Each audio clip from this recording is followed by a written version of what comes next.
හරි මේ බලා ගන්න. අද මම ඔයාලත් එක්ක කතා කරන්නේ ක්වොන්ටම් අංක ගැන. ක්වොන්ටම් අංකයක් කියන්නේ මොකක්ද කියලා කතා කරන්න බලාපොරොත්තු වෙනවා. කොහොමද යම්කිසි ඉලෙක්ට්‍රෝන එකකට ක්වොන්ටම් අංක කුලකය ලියන්නේ කියලා කතා කරන්න බලාපොරොත්තු වෙනවා. ඊට අමතරව ඔයාලගේ පාස් පේපර්ස් වල ක්වොන්ටම් අංක ගැන අහලා තියෙන MCQ ටික කතා කරන්න බලාපොරොත්තු වෙනවා. ඉතින් මේක 2022 ඒරවල කරන ළමෙක් වුණත් 2023 ඒරවල කරන ළමෙක් වුණත් 24 ඒරවල වලට දැන් ඊයේ පෙරේද ආපු ළමෙක් වුණත් මේක මුකුත්ම දන්නේ නැති ඔයාට මේක මුලින් ඉඳන්ම ඉගෙන ගන්න වැඩ හැකියාවක් තියෙනවා. හරිනේ. මේක සාමාන්‍යයෙන් මේ අවුරුදු ඒරවල කරන ළමෙක් හෝ ඊළඟ අවුරුදු ඒරවල කරන ළමෙක් මේ පාඩම ඉගෙනගෙන තියෙන්න පුළුවන්. හරිනේ. එහෙම ඉගෙන ගන්න තිබ්බත් මේක බලන්න මේකේ මම පොඩි පොයින්ට්ස් ටිකක් කියලා දෙන වැදගත් ඒවා. ඊට අමතරව 24 A level වලට අලුතෙන් ආපු ළමයින්ට මේ පාඩම තාම කවුරුත් කරලා නැතුව ඇති. ක්ලාස් එක කරනකන් ඉන්න ඕනේ නැහැ. මේ වීඩියෝ එක දිහා බලලා මුකුත්ම දන්නේ නැත්නම් කෙමිස්ට්‍රි ගැන ඒත් උඩ මේ වීඩියෝ එක ඉගෙන ගන්න පුළුවන්. හරිනේ. මේකේ ඇයි අපි ඉගෙන ගන්නේ? හැමදේටම හේතුවක් තියෙන්න එපා. පළවෙනි එක තමයි මේක ඉගෙන ගන්න. ඔයාලට තියෙන බලාපොරොත්තු ඒ කියන්නේ A level පාස් වෙලා මෙඩිසින් හරි ඉංජිනේරින් හරි නැත්නම් මොන හරි වෙන විශේෂ ක්ෂේත්‍රයක් ඔස්සේ යන්න. A level පාස් වෙන්න නෙමෙයි. ඒතර A level පාස් වෙන්න අහන කෙමිස්ට්‍රි පේපර් එකේ ඕගොල්ලන්ගේ MCQ එකක් අනිවාර්යෙන් මේකෙන් අහන්න. 2011 ඉඳන් මේ දක්වා හැම අවුරුද්දෙම වගේ මේ ක්වොන්ටම් අංක වලින් MCQ එකක් අහලා තියෙනවා. එහෙම MCQ එකක් අහුවේ නැති අවුරුදු වල ව්‍යුහගත රචනා ප්‍රශ්නේ කෑල්ලක් අහන්න පුළුවන්. ඒ හින්දා තමයි මේක ඉගෙන ගන්න. ඒ හින්දා මේක හරියට ඉගෙන ගන්න. එතකොට ඔයාලට මේකේ අනිවාර්ය MCQ එකක් කරගන්න පුළුවන් වෙනවා. ඊට අමතරව ව්‍යුහගත රචනා ප්‍රශ්නයක ඇහුවොත් එකෙන් කොටසක් කරගන්න පුළුවන් වෙනවා. MCQ එකයිනේ. ඕක මොකද්ද ලකුණනේ? එහෙම නෑ. ලකුණකින් මෙඩිසින් ද යන්නේ BSc ද යන්නේ කියන එක වෙනස් වෙනවා. ලකුණකින් ඉංජිනේරින් ද යන්නේ BSc ද යන්නේ කියන එක වෙනස් වෙනවා. එහෙනම් ලකුණ කියන්නේ එක ලකුණ නෙමෙයි. ලකුණු දශම ගාන කියන්නේ මාර වැදගත් එකක්. ඒක තව දුරට ඉස්සරහට ඇදි තේරෙයි. හරි. එකපාරක් දෙපාරක් කියලා කරලා තේරෙයි ලකුණක වෙනස. හරි. හරියට මේ කතාව ඕනේ නැහැ. මම කියන්නේ ක්වොන්ටම් අංක කියන්නේ මොකක්ද කියලා.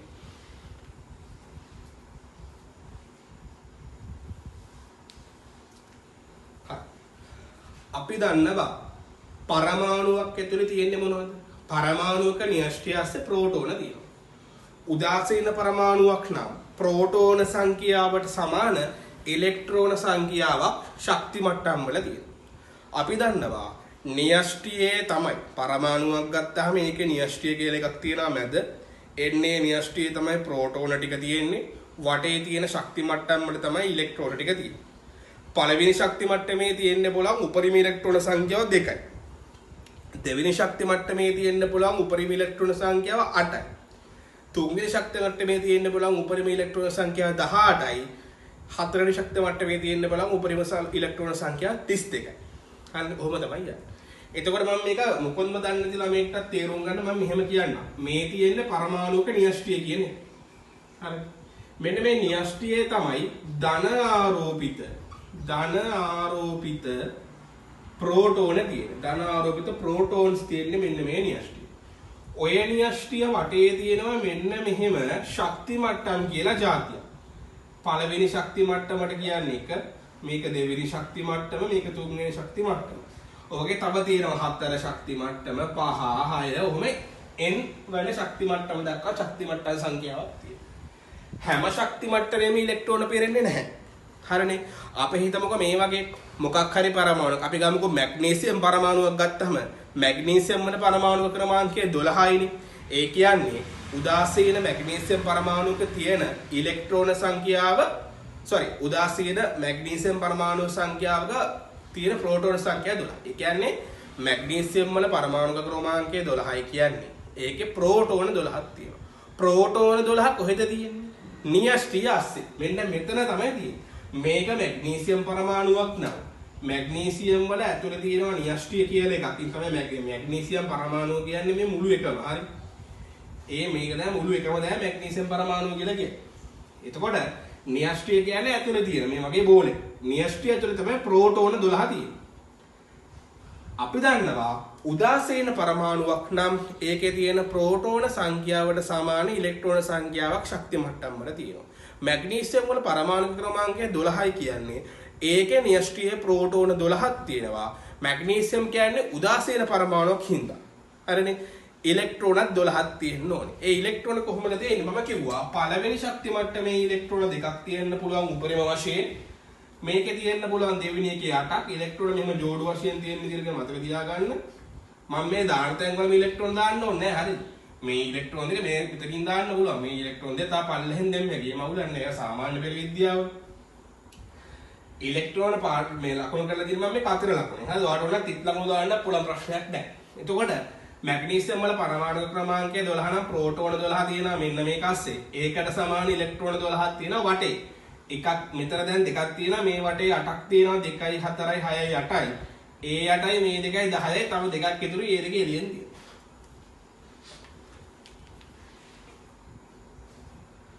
හරිනේ. දැන් මේකේ ලස්සනම කතාව වෙන්නේ මේක හොඳට අහගන්න. මේකේ ලස්සනම කතාව වෙන්නේ මේ විදිහට. හරි. කවුරු හරි කෙනෙක් ඇහුවොත් මට මේ ඉලෙක්ට්‍රෝනේ පොඩ්ඩක් දෙන්න. එතන මේ ඉලෙක්ට්‍රෝන ගැන විස්තරයක් කියන්න. මේ ඉලෙක්ට්‍රෝන ගැන විස්තරයක් කියන්න කිව්වොත් කියන්න ලේසිද? නෑ. ඇයි? ඔක්කොම ඉලෙක්ට්‍රෝනනේ කියන්න ලේසි නෑ. ප්‍රෝටෝන වලටත් එහෙම තමයි. කවුරු හරි කෙනෙක් කිව්වොත් මැග්නීසියම් වල ප්‍රෝටෝන 12ක් තියෙනවනේ. මට මෙන්න මේ ප්‍රෝටෝනය ගැන විස්තරයක් කියන්න කිව්වොත් අපිට කියන්න බෑ. මොකද අපිට ප්‍රෝටෝන වෙනම විස්තර කරන්න ක්‍රමවේදයක් තාමත් නැති හින්දා. ඔයාලා සිලබස් එකේ තාමත් නැති හින්දා. හරි. හැබැයි අපිට ඉලෙක්ට්‍රෝනයක් විස්තර කරන්න ක්‍රමවේදයක් තියෙනවා. ඒ කියන්නේ ඉලෙක්ට්‍රෝනයක් හඳුන ගන්න ක්‍රමවේදයක් තියෙනවා. ඒ ක්‍රමවේදය තමයි අපි කියන්නේ මොකක්ද? ක්වොන්ටම් අංක කුල කියන නැත්නම් ක්වොන්ටම් අංක කියන්නේ. එහෙනම් මතක තියාගන්න ක්වොන්ටම් අංක කියලා කියන්නේ හරිම සරලයි. මොකක් හරි පරමාණුවක මොකක් හරි ශක්ති මට්ටමක තියෙන ඉලෙක්ට්‍රෝනයක්. තව සුද්ධ සිංහලෙන් කියනවා නම් කොහේ හරි තැනක තියෙන ඉලෙක්ට්‍රෝනයක් ඉන්නේ කොහෙද? මොන ශක්ති මට්ටමේද තියෙන්නේ? මොන උපශක්ති මට්ටමේද තියෙන්නේ? මොන කාක්ෂිකයකද තියෙන්නේ? කොහෙටදම ගමන් කරන්නේ? ධන දිශාවටද ඍණ දිශාවටද කියන එක ගැන අපිට ඉදිරිපත් කරන්න පුළුවන් ක්‍රමයට තමයි අපි කියන්නේ ක්වොන්ටම් අංක කියලා. තවත් සරලව කියනවා නම් ක්වොන්ටම් අංකයක් කියලා කියන්නේ කොහේ හරි තැනක තියෙන ඉලෙක්ට්‍රෝනයක් හඳුන ගන්න තියෙන විදිහට තමයි අපි ක්වොන්ටම් අංකයක් කියලා කියන්නේ. අපි දන්නවා මම කිව්වා ඉලෙක්ට්‍රෝන තියෙන ශක්ති මට්ටම් වල. ඒක දැන් දන්නවනේ. ශක්ති මට්ටම් අස්ත චූටි චූටි කාමර තියෙනවා. හරියට මේ වගේ. ඔයාලා ඉස්කෝලේට ගියාම 12 වසරට නැත්නම් 1 වසරට ගිය අවස්ථාව හිතන්න. ඉස්කෝලේ තියෙනනේ 1A 1B 1C 1D ඔහොම තියෙනනේ ක්ලාසස්. හැබැයි ඔක්කොම එක වසරේ උන් ඉන්නේ නේ. ඒ හින්දා මේ වගේ මේ පළවෙනි ශක්ති මට්ටමේ තියෙන ඔක්කොම ඉලෙක්ට්‍රෝන තියෙන්නේ පළවෙනි ශක්ති මට්ටමේනේ. තේරෙනවද? දැන් දෙවෙනි ශක්ති මට්ටමේ තියෙන ඉලෙක්ට්‍රෝන ඔක්කොම තියෙන්නේ දෙවෙනි ශක්ති මට්ටමේනේ. මෙහෙම හිතන්නකෝ. දෙක වසර තියෙන. ඒ කියන්නේ හරියට මේ වගේ දෙකවෙනි ශක්ති මට්ටමේ තියෙන ඔක්කොම ඉලෙක්ට්‍රෝන සමානයි කාටද දෙක වසරට. ඒ උන් ඔක්කොම ඉන්නේ දෙක වසර නැත්නම් දෙවෙනි ශක්ති මට්ටමේ. දැන් ওই දෙක වසරේ තියෙනනේ ක්ලාස් 2A 2B ඔහොම තියෙනනේ. ඔය වගේ මෙන්න මේ ශක්ති මට්ටම ASCII තියෙනවා උපශක්ති මට්ටම් කියලා જાතියක්. ඒව ඕගොල්ලෝ දන්නා මොනවද කියලා? S P D ඔහොම තියෙනවා. දෙවෙනි ශක්ති මට්ටමේ නම් D නෑ. දෙවෙනි ශක්ති මට්ටමේ තියෙන්නේ S හා P විතරයි. එතකොට මට කියන්න ඕන කාරණේ මෙතන මෙච්චරයි. ඉලෙක්ට්‍රෝන තියෙන්නේ ශක්ති මට්ටම් වල. පැහැදිලි. ඔය ඉලෙක්ට්‍රෝන තියෙන්නේ හරියටම කියනවා නම් ශක්ති මට්ටම ASCII තියෙන චූටි කාමරවල. අපි ඒවට කියනවා උපශක්ති මට්ටම් කියලා. හරිද? ඉලෙක්ට්‍රෝන තියෙන්නේ ශක්ති මට්ටමෙත් උපශක්ති මට්ටම් ASCII. වැඩේ කියන්නේ උපශක්ති මට්ටම් කියන ඒ වගේ ASCII තව චූටි චූටි කාමර තියෙනවා. අපි ඒවට කියන්නේ කාක්ෂික කියලා. ඒ හින්දා මොකක් හරි පරමාණුවක හරි මොකක් හරි අයනයක හරි තියෙන ඉලෙක්ට්‍රෝනයක් තියෙන්නේ මොකක් හරි ශක්ති මට්ටමක් ASCII තියෙන උපශක්ති මට්ටමක් ASCII තියෙන කාක්ෂිකයක් ASCII. එහෙනම් හරියටම කියනවා නම් ඉලෙක්ට්‍රෝනයක් තියෙන්නේ ශක්ති මට්ටමේද? හරි ශක්ති මට්ටමේ තමයි. තවදුරටත් ස්පෙસિෆිකලි විශේෂයෙන් කියනවා නම් ශක්ති මට්ටමත් ASCII තියෙන උපශක්ති මට්ටම් වල තියෙන. තවදුරටත් විශේෂයෙන් කියනවා නම් හරියටම ඉලෙක්ට්‍රෝන තියෙන්නේ උපශක්ති මට්ටම ASCII තියෙන කාක්ෂිකේ. ඒ හින්දාද මම මෙතනින් ඉඳන් මෙහෙම කියන්නම් ඉලෙක්ට්‍රෝන තියෙන්නේ කාක්ෂික ASCII. හරිනේ වැඩි? හරි. ඉතින් මෙච්චරයි. අපි මොකක් හරි ඉලෙක්ට්‍රෝනයක් කිව්වම ඒ ඉලෙක්ට්‍රෝන තියෙන්නේ මොන ශක්ති මට්ටමේ මොන උපශක්ති මට්ටම ASCIIද ඒ උපශක්ති මට්ටමේ මොන කාක්ෂිකයේ ASCIIද කියන එක තමයි ක්වොන්ටම් අංක වලින් කියන්නේ.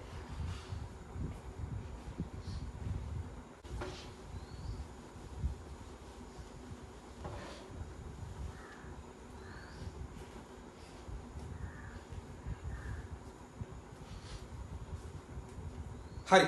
එහෙනම් මේ බලා ගන්න. ක්වොන්ටම් අංක කීයක් තියෙන්න ඕනේද?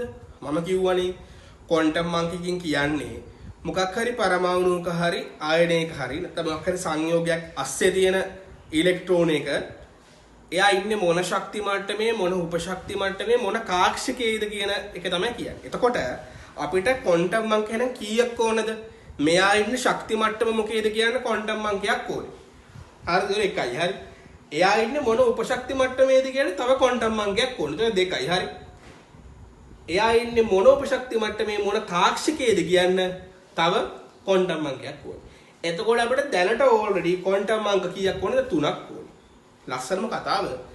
එක කාක්ෂිකයක් අස්සේ ඉන්න පුළුවන් උපරිම ඉලෙක්ට්‍රෝන සංඛ්‍යාව 2යි. ඊට වඩා බෑ.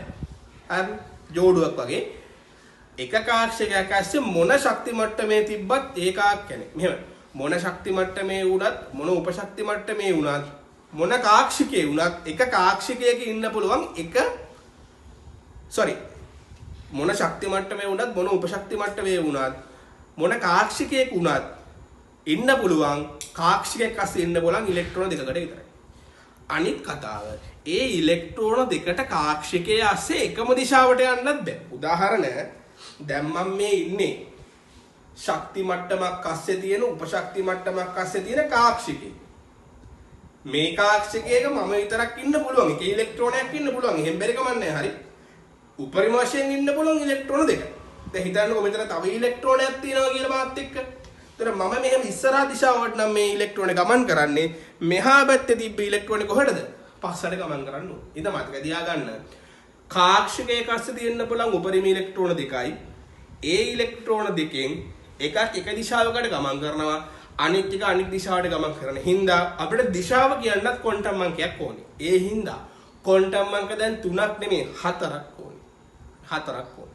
ඒ හින්දා ශක්ති මට්ටමේ කියන්නේ ක්වොන්ටම් අංකයක් ඕනේ. ඉලෙක්ට්‍රෝනේ තියෙන්නේ මොන උපශක්ති මට්ටමේද කියන්නේ ක්වොන්ටම් අංකයක් ඕනේ. ඒ උපශක්ති මට්ටමෙන් මොන කාක්ෂිකයේ තුලද මේ ඉලෙක්ට්‍රෝනේ තියෙන්නේ කියන්නේ තව ක්වොන්ටම් අංකයක් ඕනේ. ඒ කාක්ෂිකයේ මේ ඉලෙක්ට්‍රෝනේ ගමන් කරන්නේ මොන දිශාවටද කියන්නේ තව ක්වොන්ටම් අංකයක් ඕනේ. ඒතර ඔක්කොම ක්වොන්ටම් අංක 4ක් ඕනේ.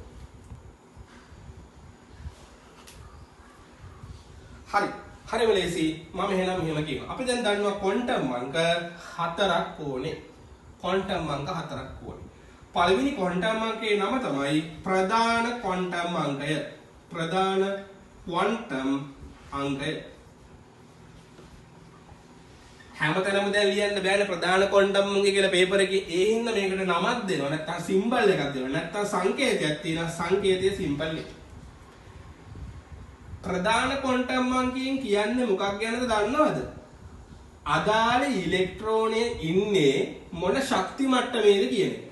එහෙනම් ප්‍රධාන ක්වොන්ටම් අංකයෙන් කියන්නේ ශක්ති මට්ටම පිළිබඳව නිරූපණය කරන්නේ ශක්ති මට්ටම. මතක තියාගන්න නම් ප්‍රධාන ක්වොන්ටම් අංකයෙන් නිරූපණය කරන්නේ එහෙම නැත්නම් එයා කියන්නේ ශක්ති මට්ටම ගැන. තවත් සුද්ධ සිංහලෙන් කිව්වොත් ක්වොන්ටම් අංකයේ තියෙන ඉලෙක්ට්‍රෝනයක් ඉන්න තැන විස්තර කරන්නනේ. එතකොට ඒ ඉලෙක්ට්‍රෝන ඉන්නේ මොන ශක්ති මට්ටමේද කියන එක තමයි ප්‍රධාන ක්වොන්ටම් අංකයෙන් කියන්නේ. උදාහරණ අදාළ ඉලෙක්ට්‍රෝනේ ඉන්නේ පළවෙනි ශක්ති මට්ටමේ නම් n සමානයි 1යි. අදාළ ඉලෙක්ට්‍රෝනේ ඉන්නේ දෙවෙනි ශක්ති මට්ටමේ නම් n සමානයි 2යි. අදාළ ඉලෙක්ට්‍රෝනේ ඉන්නේ තුන්වෙනි ශක්ති මට්ටමේ නම් n සමානයි 3යි. ඔය විදිහට අදාළ ඉලෙක්ට්‍රෝනේ ඉන්න ශක්ති මට්ටම අනුව n වලගේ තියෙන්නේ මෙන්න. හරි. දැන් බලන්න. මම කිව්වා ඉලෙක්ට්‍රෝනේ ඉන්නේ ශක්ති මට්ටම් වල තමයි. ශක්ති මට්ටමේ හරියටම කිව්වොත් කොහොද ඉන්නේ? ඒ ශක්ති මට්ටම් වල තියෙන උපශක්ති මට්ටම් වල. හරි. එහෙනම් අපි දැන් දන්නවා ඉලෙක්ට්‍රෝනේ ඉන්නේ මොන ශක්ති මට්ටමේද කියලා. දැන් දන්නවනේ ප්‍රධාන ක්වොන්ටම් අංකේ. දැන් බලන්න යන්නේ ඒ ශක්ති මට්ටමේ මොන උපශක්ති මට්ටම අස්සේද මෙයා ඉන්නේ කියලා. අහින්ද ඊළඟ එකේ නම තමයි උද්දිකාංශ ක්වොන්ටම් අංකය. හරි.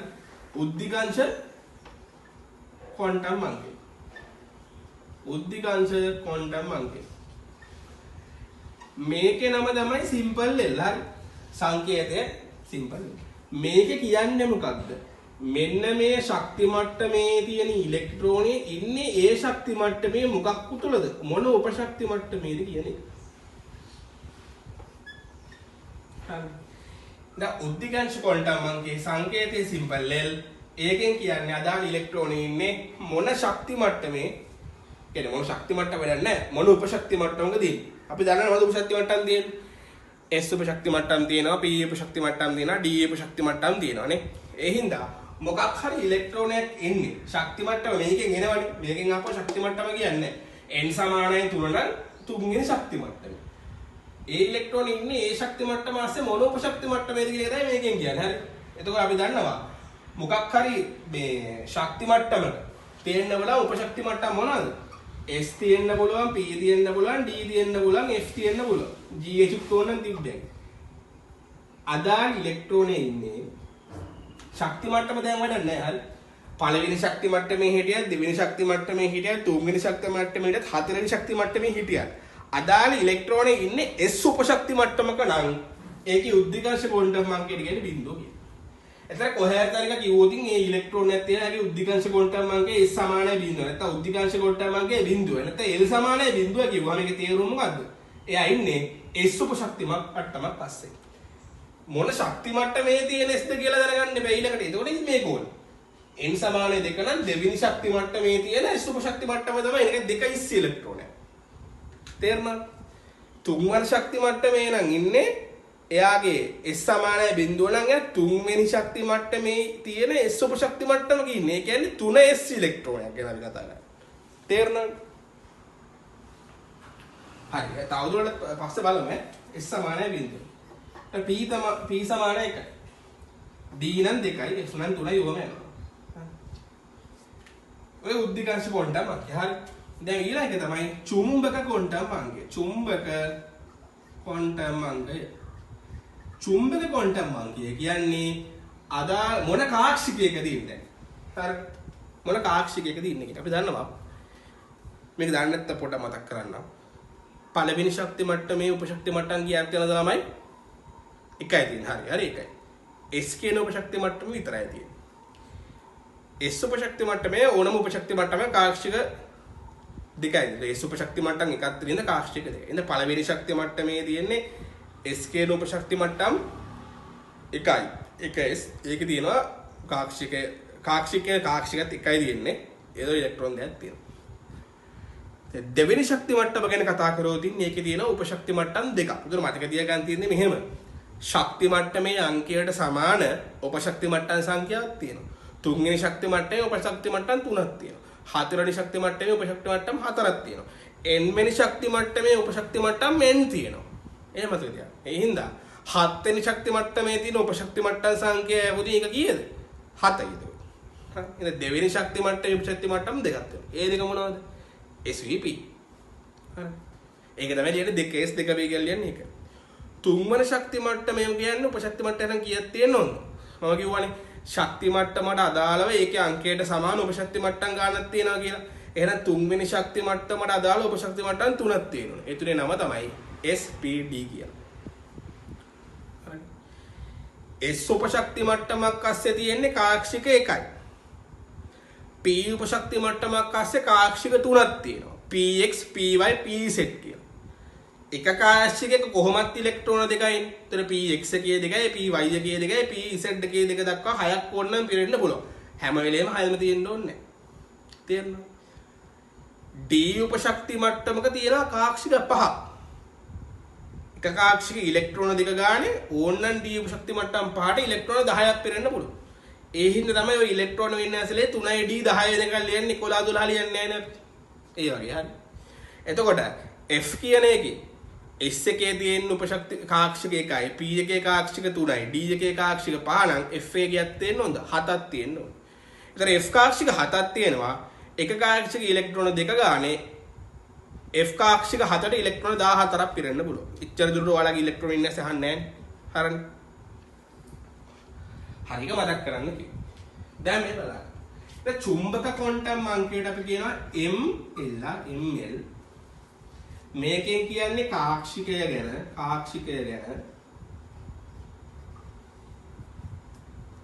එතකොට ඒක එන්නේ මෙහෙමයි. හරි. මේකට එන්නේ ඍණ L වල සිට බිඳුව ඇතුළත ධන L දක්වා වගේ. ඒ කියන්නේ මෙහෙමනේ. ඍණ L ඉඳන් බිඳුව ධන L. ඒ කියන්නේ ඔක්කොම කීයද? මෙතනට L තියෙනවනේ. මෙතනටත් L තියෙනවා මෙතන. ඒක 2L දාන එකක වගේ ආයත් වෙන්නේ. ගෙච්චරේ වැදගත් දෙන්නේ නැහැ. හරි මතක තියාගන්න තියෙන්නේ මෙච්චරයි. චුම්බක ක්වොන්ටම් අංගය කියන්නේ ml සිම්පල් ml තමයි සිම්බල් එක සංකේතය. කියන්නේ මොන කාක්ෂිකයේද ඉලෙක්ට්‍රෝනේ තියෙන්නේ කියන එක. එතකොට මොන කාක්ෂිකයේද කියන එක තීරණය වෙන්නේ මොන ශක්ති මට්ටමේද කියන එක අනුව.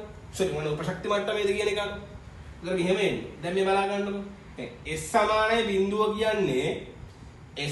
බිඳුව කියන්නේ යා තියෙන්නේ S උපශක්ති මට්ටම. අපි දන්නවා S උපශක්ති මට්ටමේ තියෙන කාක්ෂික කීයද එකයි. හරිනේ. උතර මෙතෙන්ට ඒක මෙහෙම බලන්න. ඔව් දන්නා මෙහෙම. චුම්බක ක්වොන්ටම් අංගය කියන්නේ ml කාක්ෂිය කියන්නේ ඒකට එන ඍණ L බිඳුව දක්වා ධන L දක්වා ගියා. ඒ කියන්නේ මොකක් හරි ඉලෙක්ට්‍රෝන එක L වලට ආව කියන්නකො 2. එතනගේ චුම්බක ක්වොන්ටම් අංගය ඍණ 2 සිට බිඳුව ඇතුළත ධන 2 දක්වා ගයක් එන්න පුළුවන්. ඒ කියන්නේ එක්ක ඍණ 2 එක්ක ඍණ 1 බිඳුව නැත්නම් ධන 1 ධන 2. මේ පහම වෙනවා කියන එක නෙමෙයි හරි. මේ පහෙන් ඕන එකක් එන්න පුළුවන්. තේරුණාද? අපි MCQ එකක් කරද්දී ඔයාලට තේරෙයි. හරි අපි හිතමුකෝ උද්දීකංශ ක්වොන්ටම් අංකයට ආවා කියලා D කියලා. සඩි දැන් ගත්තා නේද? අපි ගත්තොත් P කියලා. ඒ කියන්නේ අදාළ ඉලෙක්ට්‍රෝනේ ඉන්නේ P උපශක්තිය මට්ටමක. හරි. ඒතකොට බලන්න P උපශක්ති මට්ටමේ තියෙනවා නම් අපි කොහේ L වලගේ එකයි හරි.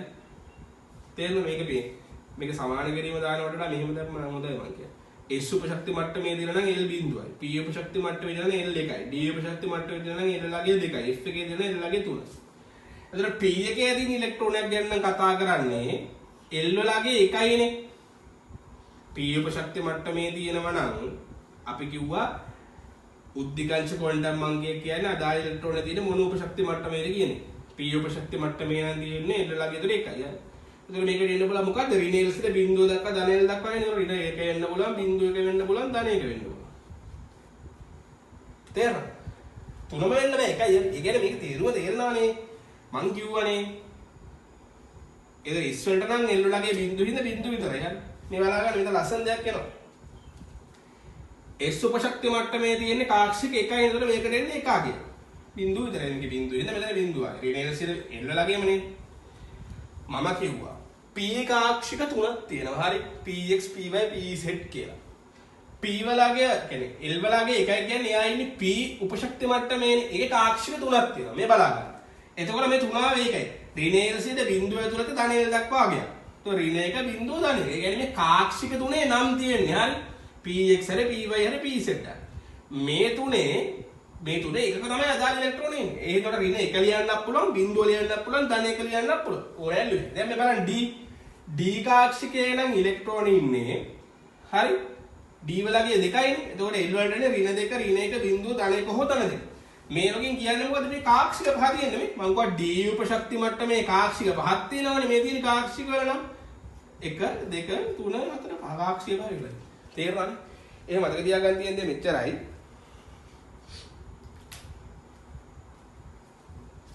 චුම්බක ක්වොන්ටම් අංගය කියන්නේ ml. ඒකෙන් කියන අදාළ ඉලෙක්ට්‍රෝන මොන කාක්ෂිකයේද කියන එක. කාක්ෂිකය කියන එක තදාපතරන උපශක්ති මට්ටම දැන්. S උපශක්ති මට්ටම නම් ඒකේ තියෙන කාක්ෂික එකයි. P උපශක්ති මට්ටම නම් කාක්ෂික 3යි. D නම් කාක්ෂික 5යි. F නම් කාක්ෂික 7යි. හරි.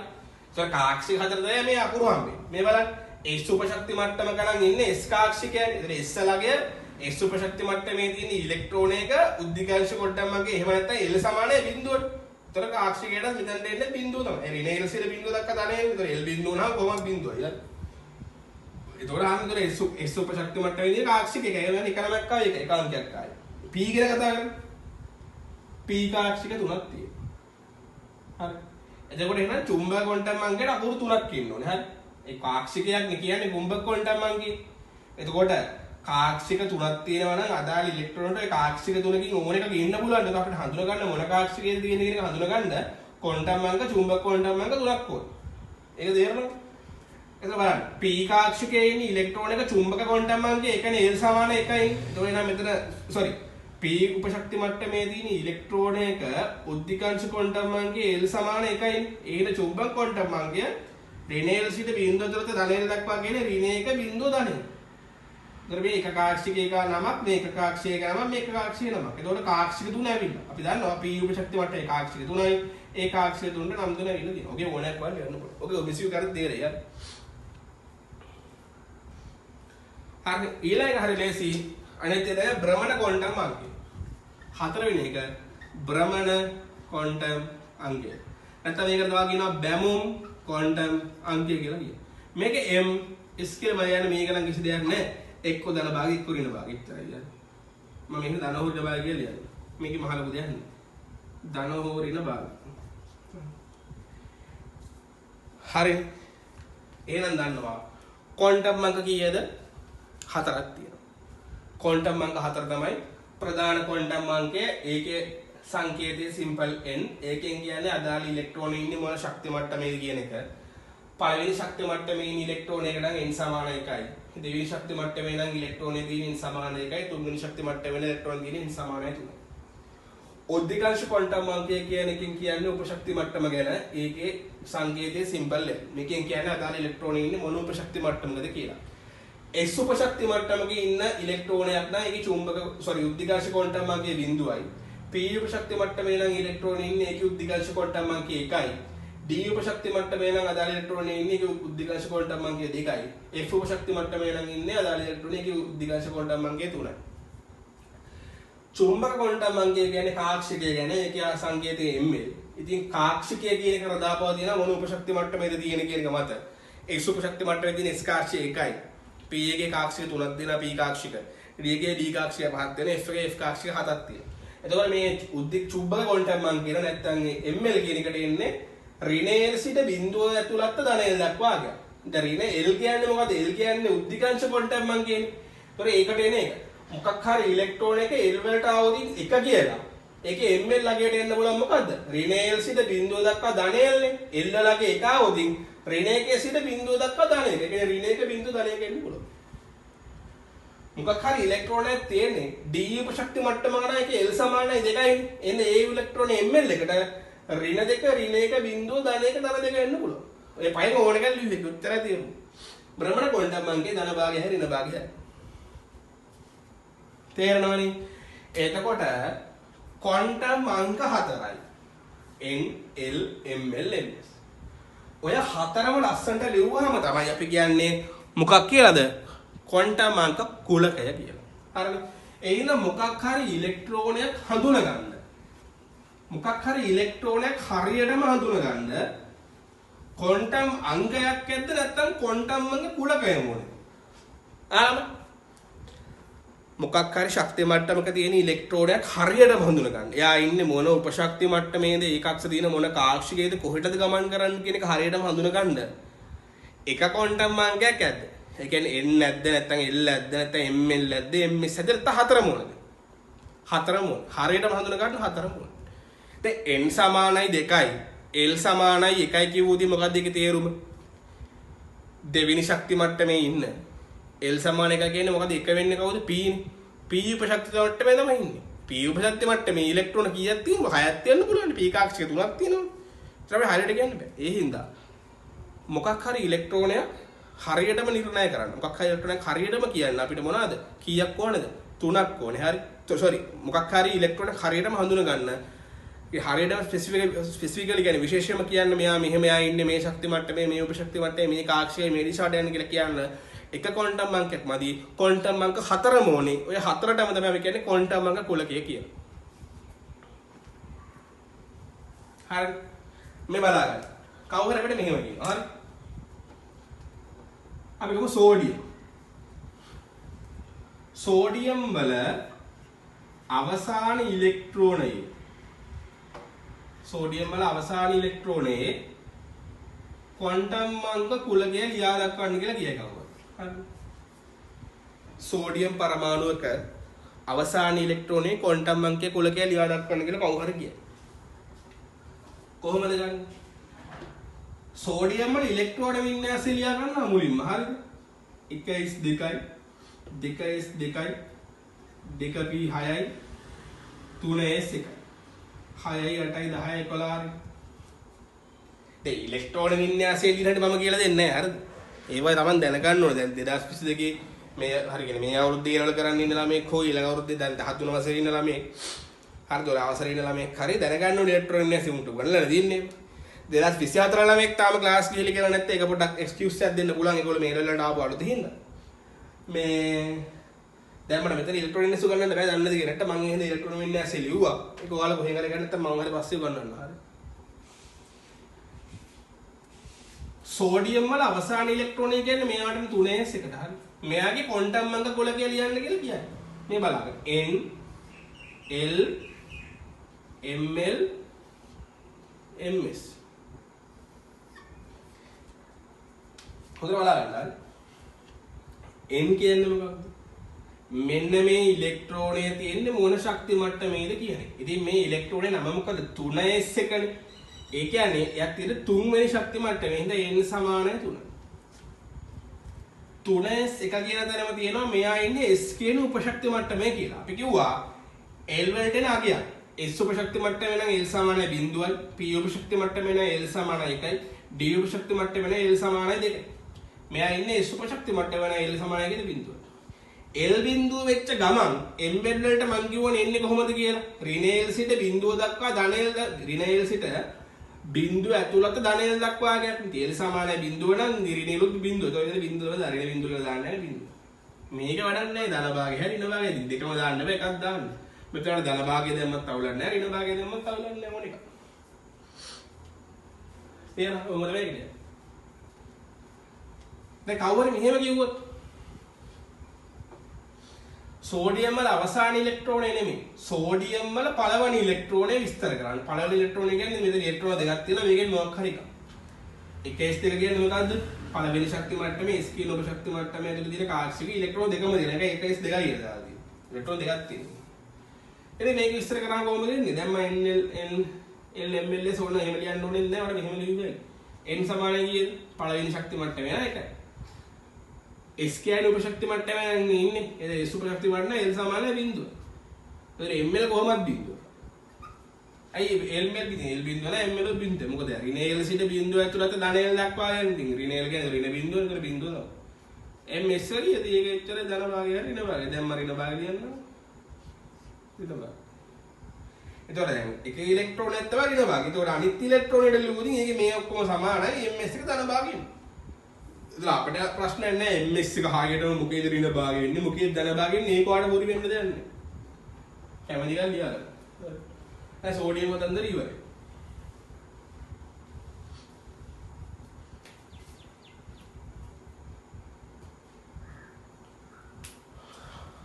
හරි.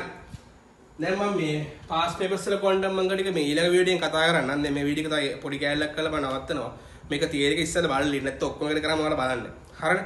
මම මේක දාලා මේකේ part 2 එක ක්වොන්ටම් අංක වල ගණන් හදන එක ඊළඟට දාන්නම්. ඊට පස්සේ ඒකේ මම මේ යටින් දාන්නම් කලින් එකේ link එකක් බලන්න.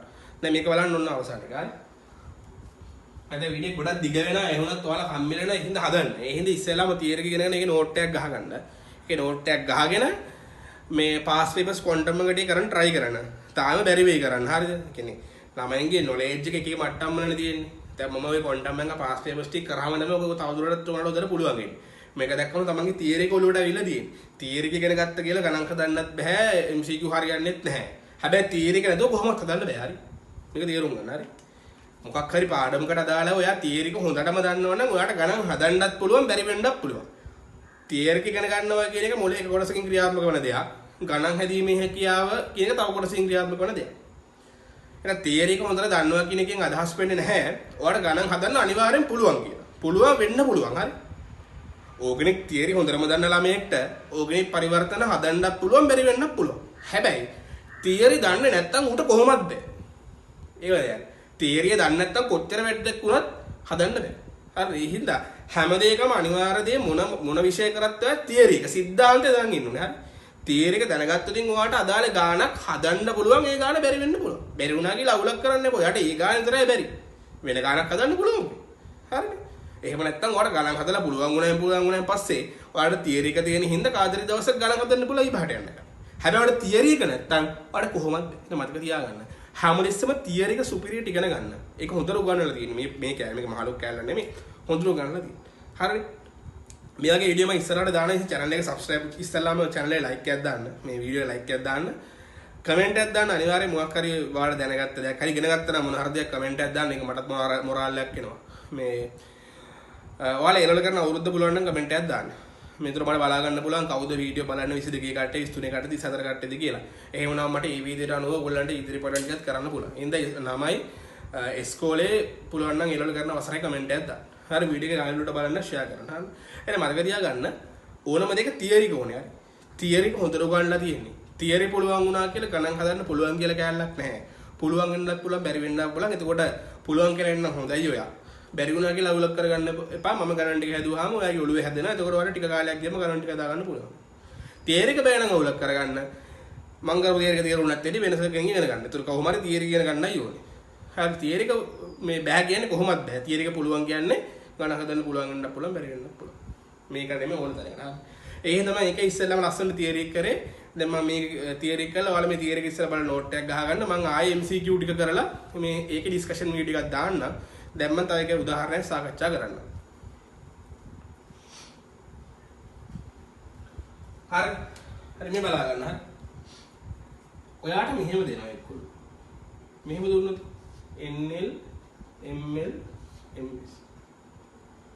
මේවල ගන්න 3 1 ඍණ 1 ධන භාගය. අපෙන් අහනවා මේ ක්වොන්ටම් අංකය මොන ශක්ති මට්ටමකද තියෙන්නේ මොන උප ශක්ති මට්ටමක තියෙන්නේ කියලා. හරිම සරලයි නේ. n සමානයි 3යි කියන්නේ තුන්වෙනි ශක්ති මට්ටමේ තියෙන ඉලෙක්ට්‍රෝන 3 එකක්. l සමානයි 1 කියන්නේ කීයද? අපි කිව්වා s එකේ ඇවිල්ලා s උප ශක්ති මට්ටම නම් l සමානයි 0යි p උප ශක්ති මට්ටම නම් l සමාන 1යි. ඒ l සමාන 1 කියන්නේ මේ ඉලෙක්ට්‍රෝන තියෙන p උප ශක්ති මට්ටම. හරි. ඉතින් මේක ඍණ එක කලන්තර වැඩක් නැහැ 3p එක කියලා කියන්න පුළුවන්. මේක හරියටම කියනවා නම් මේ px py z වලට අංක තියෙනවා. හරි. ඒ කියන්නේ මේ වගේ මට මතකයි py කියන එක ධන එක px කියන එක ඍණ එක vz බිඳුවක දෙක එච්චර දැනගන්න එපා. හරිනේ ඒක වට වැඩක් නැහැ. අර ඔයාලගේ ලෙවල් එක බලන්න නෑ මේ p උප ශක්ති මට්ටමේ p කාක්ෂිකයේ මොන x කාක්ෂිකයේද තියෙන්නේ y z කියලා ඔයාලගෙන් අහන්නේ නැහැ. ඔයාලා දැනගන්න ඕනේ p උප ශක්ති මට්ටමේ තියෙන කාක්ෂිකයක තියනවා කියලා විතරයි. හරි 3p එකේ ඉලෙක්ට්‍රෝනයි මේ. හරි. දැන් මම MCQ එකක් දීලා තිබ්බා.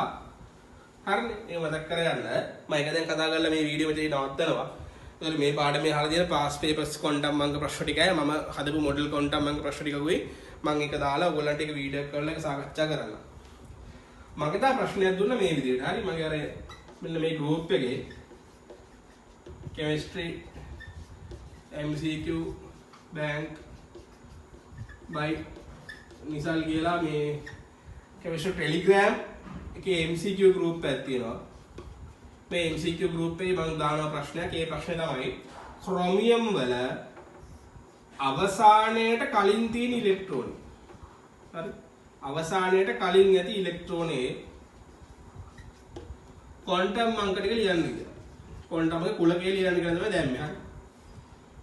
ඒක මට මතකයි ළමයි 140 ගණක් විතර හරියට කරලා තිබ්බා. 140 ගණක් විතර කරලා තිබ්බා පෝල් එකක් දැම්මේ මම. හරිද මේක ඉන්නේ කොහොමද කියලා කියන්නේ. ඒ ගෲප් එකට ජොයින් වෙන්න.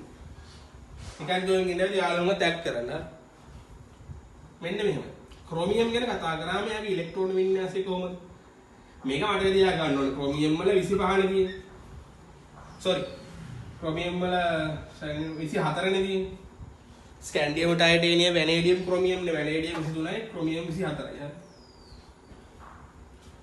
ක්‍රොමියම් වල 24 තියෙන පරමාණු ක්‍රමාංකය. එතකොට ක්‍රොමියම් වල 24 නම් තියෙන පරමාණු ක්‍රමාංකය ඉලෙක්ට්‍රෝන වින්‍යාසය ලියන්නේ. මේක පොඩ්ඩක් ට්‍රිකි ප්‍රශ්නයක්. අපි මෙහෙමනේ ලියන්නේ 1s 2යි 2s 2යි 2v 6යි 3s 2යි 3v 6යි ඊට පස්සේ 4s 2කට නෙවෙන්නේ 3d 4යි නෙන්නේ කොහොමද 22 24 එන්නේ 6යි 8යි 10යි 12යි 18යි 20යි 24 එන්නේ කොහොමද ක්‍රොමියම් වලයි කොපර් වලයි මේ D4යි S2 වින්‍යාසය තියෙන්නේ. ඒක D5යි S1 වෙනවා. 3යි D5යි 4යි S1 වෙනවා. ඒ හින්දා ඇත්තටම ක්‍රොමියම් වල ඉලෙක්ට්‍රෝන වින්‍යාසය එන්නේ මෙන්න මෙහෙම නෙමෙයි මෙහෙම තමයි එන්නේ. හරි. 1යි S2 2යි 2යි S2 2යි B6යි 3යි S2 3යි B6යි 3යි D5යි 4යි S1 තමයි. ඇයි ඒ? ඉතින් ක්‍රොමියම් වල ඇටි හරි.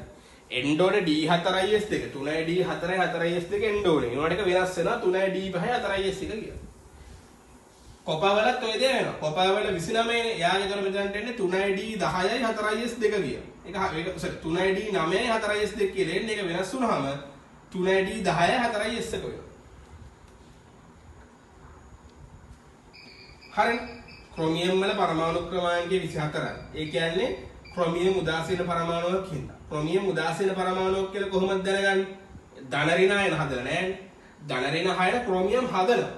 මේ හදපු අවස්ථාවක් නෙමෙයි අපි කතා කරන්නේ ධන ආයනව සම ඍණායන හදන්නේ ස්වභාවිකව හදන්නේ ඔක්සිජන් අණුවක් එක දාලා. කියන්නේ මෙතන මේ ක්‍රොමියම් තියෙන්නේ උදාසීනවනේ නිකන් ක්‍රොමියම් විතරයි. අපි කතා කරන්නේ මේ නිකන් තියෙන ක්‍රොමියම් ගැන. ධන ආයන හදපු ක්‍රොමියම් ගැන නෙමෙයි. එතකොට ක්‍රොමියම් 24 කියන්නේ ආයන හදලා නැහැ. පරමාණු ක්‍රමාංකය 24යි. ඒ කියන්නේ ප්‍රෝටෝන 24ක් තියෙනවා. මෙතන ක්‍රොමියම් උදාසීන පරමාණු ගැන කතා කරන හින්දා ප්‍රෝටෝන සංඛ්‍යාවට සමාන ඉලෙක්ට්‍රෝන සංඛ්‍යාවක් තියෙනවා. ඒ කියන්නේ ඒත් 24ක් තියෙනවා. ඒක තමයි මේ ලියුවේ 1 2 2 2 2 2 3 3 3 D4 4 4 ලියුවා. මම කිව්වා ක්‍රොමියම් වලයි කොපර් වලයි මේ D වින්‍යාසය වෙනස් වෙනවා. ක්‍රොමියම් වල D4යි S2 තියෙන වින්‍යාසය D5යි S1 වෙනවා. කොපර් වල 29 හින්දා ඒක ලියුවාම එන්නේ මේ ටික මෙහෙම ඇවිල්ලා 3යි D9යි 4යි S2 ඒක 3යි D10යි 4යි S1 වෙනවා. එතකොට දැන් අපෙන් ඇහුවේ මම ප්‍රශ්නේ අහුවේ ක්‍රොමියම් වල අවසාන ඉලෙක්ට්‍රෝනට කලින් තියෙන ඉලෙක්ට්‍රෝනේ ක්වොන්ටම් අංක ලියන්න කියලා. ඒක 3යි D5 ඉලෙක්ට්‍රෝන තමයි තියෙන්නේ. 3යි D5ක් තියෙනවා. ඒ කියන්නේ D උපශක්ති මට්ටමේ ඉලෙක්ට්‍රෝන 5ක් තියෙනවා. මේ ඉලෙක්ට්‍රෝන ගන්න උඩින් එන්නේ. ඒතකොට මේම හරි ලේසි N L ML MS. ප්‍රශ්නේ මම කිව්වේ හරි ප්‍රශ්නේ මම කිව්වේ ක්‍රොමියම් වල අවසානයේට තියෙන ඉලෙක්ට්‍රෝනයට කලින් ඇති ඉලෙක්ට්‍රෝනයක ක්වොන්ටම් අංක ලියන්න කියලා. අවසාන ඉලෙක්ට්‍රෝනය තමයි 4s1. ඒ කියන්නේ 4 වෙනි ශක්ති මට්ටමේ S උපශක්ති මට්ටමේ ඇතුළේ තියෙන කාශ්‍යකයක එක ඉලෙක්ට්‍රෝනයක් තියෙනවා. ඒක 4s1. ඊට කලින් ඉලෙක්ට්‍රෝන 5ක් තියෙනවා. 3යි D5. 3යි D5 කියන්නේ මොකද්ද? 3 වෙනි ශක්ති මට්ටමේ D උපශක්ති මට්ටම් ඇස්සේ කාශ්‍යක 5ක් තියෙනවනේ. ඒ කාක්ෂික පහට ඉලෙක්ට්‍රෝන උපරිම 10ක් එන්න පුළුවන්. ඒකෙන් 5ක් පිරලා තියෙනවා. දැන් ඉලෙක්ට්‍රෝන 5ක් තියෙනවා. ඒ හින්දා මේකට ක්වොන්ටම් එක කීයක් ලියන්න පුළුවන්ද? එකක් නෙවෙයි 5ක් ලියුවේ. අයි අපි දන්නේ නැනේ මොඩි ඉලෙක්ට්‍රෝන ගැන දහන්නේ කියලා. හරි. ඒ හින්දා මේ බලන්න. 3යි D5 තමයි ලියන්නේ යන්නේ. හරි. n නම් 3නේ අනිවාර්යෙන් කිසි ප්‍රශ්නයක් නැහැ. දැන් L වලට බිඳුව ලියන්න පුළුවන්ද? බෑ බෑ. ඇයි බැරි? ක්‍රොමියම් වල අවසාන ඉලෙක්ට්‍රෝනට කලින් තියෙන D ඉලෙක්ට්‍රෝනනේ. D ඉලෙක්ට්‍රෝන. මොනවද මේ D ඉලෙක්ට්‍රෝන කියන්නේ? D ඉලෙක්ට්‍රෝන කියන්නේ D උපශක්ති මට්ටමේ තියෙන ඉලෙක්ට්‍රෝන. D උපශක්ති මට්ටමේ නැ ඉලෙක්ට්‍රෝන තියෙන්නේ L බිඳුව වෙන්න බෑනේ. බිඳුව කියන්නේ S උපශක්ති මට්ටමේ තිබ්බොත්. ඒ හින්දා D උපශක්ති මට්ටමේ තියෙනවා නම් අනිවාර්යයෙන්ම L වල දී කීයද? මම එදා කතා කරා. D උපශක්ති එදා මේ දැන් කතා කරා. D උපශක්ති මට්ටමේ තියෙනවා නම් L වල දී කීයද 2. දැන් මෙතෙන්ට ළමයි 5ක් එන්න පුළුවන්. ඇයි? 3 වෙනි ශක්ති මට්ටමේ D කියන උපශක්ති මට්ටමේ තියෙන D කියන උපශක්ති මට්ටමේ මොකක් කාක්ෂික 5ක් තියෙනවා. ඒතර ඒ කාක්ෂික 5ට නම් 5ක් තියෙනවා. මොනවද නම් 5? ඍණ 2 හරි, ඍණ 1 හරි, බිංදුව හරි, ධන 1 හරි, ධන 2 හරි. නම් 5ක් ඇති. මොකක් හරි මේ ඉලක්කම් 5ක් එනවා. ඒතර මේක වෙල ධන භාගය හරි ඍණ භාගය. ඒක ඕනේ ගන්නේ. ඒ හින්දා ඔයාලට ක්වොන්ටම් අංක 5 ලියන්න පුළුවන්. මේක ක්වොන්ටම් අංකයක්. හරි මේ අනිත් ක්වොන්ටම් අංකය ඔයගේ මේ ඔක්කොම ලියන්න ඕනේ. හතරයි ක්වොන්ටම් අංක 5 ලියන්න. අනිත් ඔය පහෙන් ඕනේ නැත්තම්. ක්වොන්ටම් අංක 5 තමයි. 3 2 ඍණ 2 මෙතන ඉතින් ධන භාගය ඍණ භාගය ඕනේ නැද්ද? මම ධන භාගය දාලා ලියන්න ලේසි. 3 2 ඍණ 1 ධන භාගය. 3 2 ඍණ 1 sorry ඍණ 1 ඍණ බිංදුව ධන භාගය. ආයෙ ඕන මේකටත් නෑ. 3 2 ඍණ 1 ධන භාගය. ඔහොම ලියුවා ඉතින්. හරි. මෙතනට ධන භාගයවත් ඍණ භාගයවත් තවලන්නේ නැහැ. මෙතන දැන් වෙනස් වෙන්නේ ඍණ 2 ඍණ 1 බිංදුව ධන 1 ධන 2 කියලා ලියන්නේ ධන 1නේ. හරිනේ. එහෙනම් මම හිතනවා ක්වොන්ටම් අංක තියරි එක සුපිරියර්ට දැන් තේරිලා තියෙන්නේ. මේක තේරුණා කියන්නේ මේක නම් ඔයාලට අනිවාර්යෙන් හදාගන්න පුළුවන් වෙයි ගණන් කියන්නේ ක්වොන්ටම් අංක ප්‍රශ්න ටික. මේක හරියට නොලෙජ් එක දාගන්න මේක දැන් ඔයාගෙන් කොහෙන් හෙව්වත් කරකලා ඔයාලට පුළුවන්. හරිනේ. තවදුරටත් පුළුවන් කරන්න මම පාස් පේපර්ස් වල මේ දක්වාපු ක්වොන්ටම් බංක ප්‍රශ්න ටික ඊළඟ වීඩියෝ එකේ සාකච්ඡා කරලා දාන්නම් ඒකත් බලන්න. හරිනේ. මේකේ මම සාකච්ඡා කරන්නේ නැත්නම් මේක වීඩියෝ ගොඩක් දිග වුණොත් වැඩේ අලවෙන හින්දා. හරිනේ. අපි එන ඊළඟ වීඩියෝ එකත් එක්ක හම්බෙමු. අද channel එකට subscribe කරලා bell එක ගහලා තියාගන්න. හරි.